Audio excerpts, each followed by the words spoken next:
Let's get into it.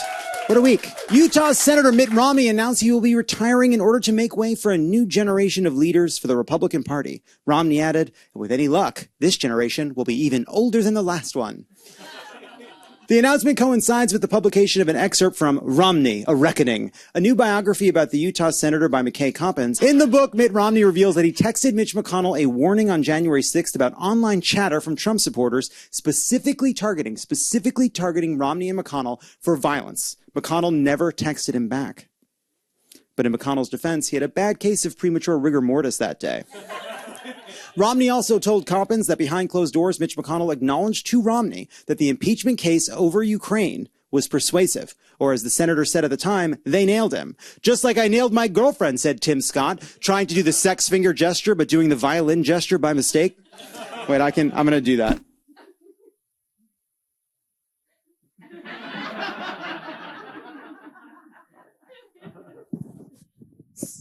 So stupid. He doesn't know how to do the sex gesture. He knows this is right. He knows that this is involved. But he's like, ha, fucking virgin. Sex is cool. Romney also revealed that Senator Lisa Murkowski gave him a freezer full of Alaskan salmon. How did he eat it, you ask? Why, he put it on a hamburger bun and smothered it in ketchup. Mitt Romney has a wife. And he is also at the same time America's most divorced dad.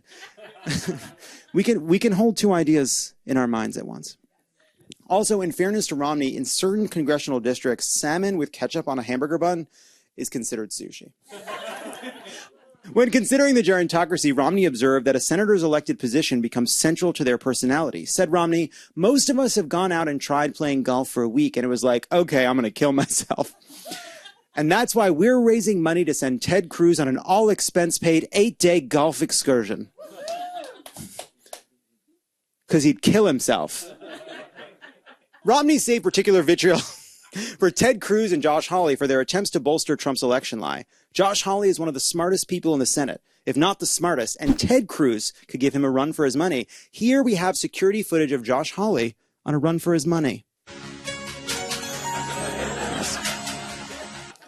And then in another passage, Romney said, I don't know that I can disrespect someone more than J.D. Vance. On the Ohio senator's rush to abandon his ideals on the campaign trail, he said, it's not like you're going to be famous and powerful because you became a United States senator. It's like, really? You sell yourself so cheap? And Matt Gaetz, I wouldn't fuck him with Marjorie Taylor Greene's dick. Who else? Who else? All right. Feels like a roast. Speaking of people who believe men have one fewer rib, while campaigning in Iowa, Mike Pence tossed off this upsettingly good joke. Get the out of our country and get the out of Iowa. I'm going to put him down as a maybe.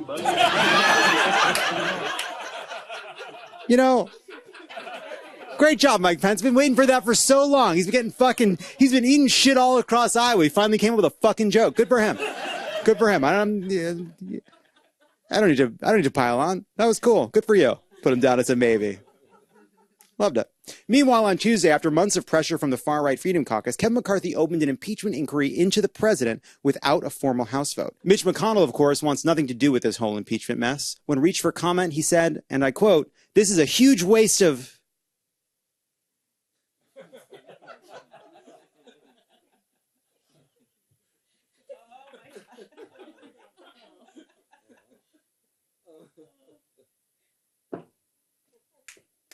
Even after McCarthy capitulated to the far-right's impeachment demands, Florida's second worst horny swamp goblin, Matt Gaetz, called McCarthy a sad, pathetic man who lies to hold on to power. And we're going to say this once and hopefully never again.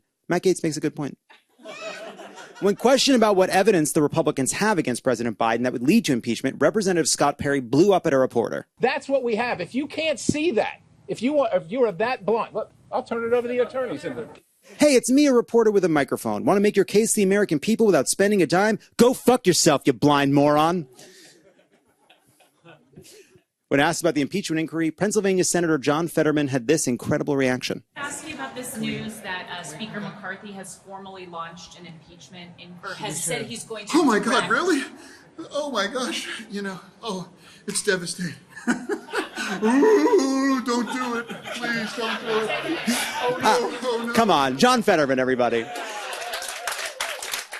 Also this week, GOP presidential candidate Vivek Ramaswamy said he was surprised by the intelligence and engagement of voters he's met on the campaign trail, which he told reporters over a lunch of spaghetti and deviled eggs. Ghoul dinner. In other news, Senator John Kennedy, speaking in defense of book bans, read a passage from Genderqueer by author Maya Kobabe. I got a new strap-on harness today. I can't wait to put it on you. It will fit my favorite dildo perfectly. You're going to look so hot. I can't wait to have your cock in my mouth. I'm going to give you the blowjob of your life. Then I want you inside of me. End quote.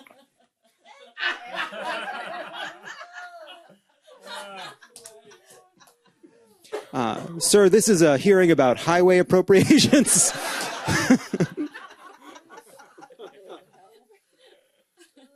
Now bring out the prop, said Senator Kennedy to a horrified Page. This is so inappropriate. I don't care to hear this. Come on, guys. Oh, I'm sorry. That emphasis was weird. I meant to say, I don't care to hear about lesbian sex. I come on, guys. Former...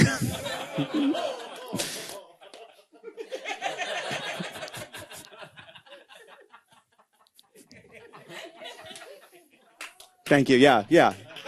Great. Former House Speaker Nancy Pelosi, age 83, announced that she will run for another term in 2024. It's the right choice. She's sharp as a tack. Best math teacher I've ever had, said Dianne Feinstein. Federal prosecutors on Thursday indicted Hunter Biden on 3 counts tied to his possession of a gun while using narcotics. Wow, the DOJ finally indicted a Biden. I can't wait to tell my girlfriend, but it's already so late in Canada, said Tim Scott. Colorado Congresswoman Lauren Boebert was escorted out of a Denver production of the musical Beetlejuice after allegedly vaping, singing, and causing a disturbance. The theater also ejected the person who started the whole mess by saying Lauren Boebert 3 times. According to an incident report by local officials, Boebert resisted ushers' attempts to escort her out of the theater, saying, "Do you know who I am?" To which the usher responded, "Yes, that's exactly why this is happening. When you began acting like an asshole, we all recognized you as that famous asshole." There's nothing to me like better captures like the essence of what it means to like of Trumpism than being in a fucking musical and being annoyed that people don't want you to vape and sing along and be like, "Oh, I guess I'm having too much fun. Bye, snowflakes. Fuck you." You don't sing at a musical. It's not a concert. And apparently the person she was vaping in front of was pregnant. A pregnant woman said, "Would you mind not vaping in a musical?" And she's like, "No, I suck." She does. But these are the worst people. They're just bad people. They came out of the mold bad. Convicted murderer Danilo Cavalcante, who escaped from a Pennsylvania prison earlier this month, was captured on Wednesday after a 2-week manhunt. Cavalcante actually surrendered to authorities, saying that 2 weeks in the Philadelphia suburbs was enough. Take me back. Haha. A few hours after the arrest, a reporter asked this question at a press conference. Any concern that he would team up with another small man to step inside of a trench coat, Little Rascal style?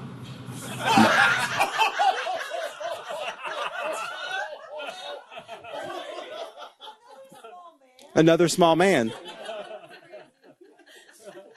Actors, writers, and directors are auctioning off their time and services to raise funds for industry workers hurt by the shutdown. Some examples are Natasha Lyonne helping you solve the New York Times crossword, Adam Scott walking your dog for an hour, or an autographed apron from The Bear. Bidding is currently at $5,000 for Lena Dunham to paint a mural on your wall. And for $10,000, she'll leave your house alone. Personally, I don't understand why nobody's bidding on Lovett will do an edible with you and then repeatedly ask if you're mad at him while you grocery shop, which to him means buying 1 rotisserie chicken and nothing. Wait, are you guys mad at me?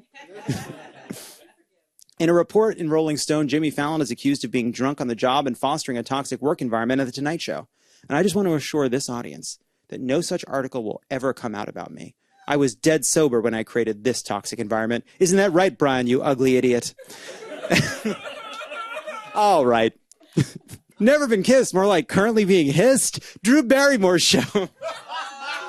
resumed taping this week, joining a number of talk shows that have decided to restart production without their union writing staff. In fact, 2 audience members said they were kicked out of a taping for putting on pro-WGA pins handed to them by picketers outside. Drew is getting a lot of blowback, but don't worry. She's in the company of beloved, universally respected TV hosts grappling with the challenge, like, oh no, Bill Maher, who also announced this week his show would return without writing or writers. In a truly berserk interview with Variety, Sean Penn said he would have responded to 9/11 a little differently if he had been president. I'd have let White House counsel know that they are on vacation. I'm not consulting with them. If I have to go to prison, I'll go, but I'm going to kill them. I'm going to kill everyone that did this, but only them, and we know where the fuck they are. Like in a movie, said Sean Penn. The most actor shit I've ever seen in my life. Just, there's music in the background, like, and then when I do it, there's an orchestra. It's actually, I think John Williams, if we can get him, will probably be back there. Penn also had some thoughts about the Oscars' refusal to let Ukraine's president speak at the 2022 awards and about his own Oscars. He said, I thought, well, fuck it, you know, I'll give them to Ukraine. They can be melted down to bullets and they can shoot at the Russians. And the Oscar goes to the chest and the abdomen. That Russian soldier's last words, wow, this is a lot heavier than I expected. Ian Wilmot, the British scientist who led the team that cloned Dolly the sheep, died on Sunday at 79. Ian Wilmot is survived by his husband, Ian Wilmot. In a new paper, a team of scientists announced they have succeeded in recreating the smell of an ancient Egyptian mummy. Back to work, you fucking dipshits, said a visibly upset Anthony Fauci. They're calling it mummy huffing, and it has area parents running scarab. And local law enforcement sarcophagusing. Teachers are worried that their teen students are succumbing to pyramid pressure. Sorry, I took a hit of pure mummy ass before I came out here.